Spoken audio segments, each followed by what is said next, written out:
The girl was going to tutor for the first time. As soon as she entered the house, she noticed there were no children's shoes on the shoe rack. She felt uneasy and sat down on the sofa. She picked up a makeup mirror to touch up her makeup. From the mirror, she saw a man secretly putting something into a cup behind her. She suddenly thought of the criminal involved in the recent disappearance case her older brother had mentioned. The girl was so scared that she quickly stood up and quietly walked towards the door. But the man noticed her and blocked her way. In a panic, the girl kicked the man hard and then quickly ran out of the house. She hadn't run far when she was caught by the man waiting at the elevator. The girl begged the man to let her go. She promised to give him a lot of money. But the man didn't believe her family was wealthy.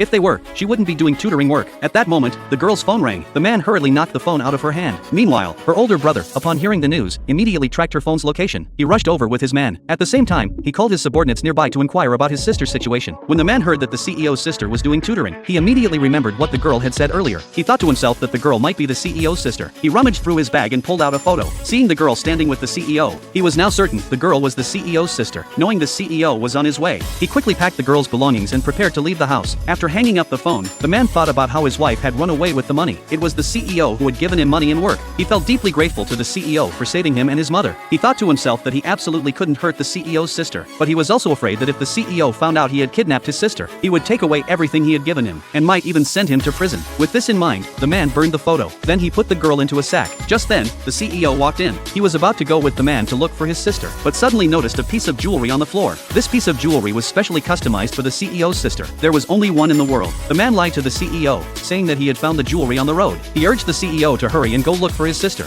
At this moment, the CEO thought the sack looked suspicious. He opened it and found it was full of potatoes. Then, the CEO followed the man to the place where the jewelry was supposedly found, but they didn't find his sister. Taking this opportunity, the man went back inside to try to take the girl, but he was caught by the CEO. The CEO began to grow suspicious of the man.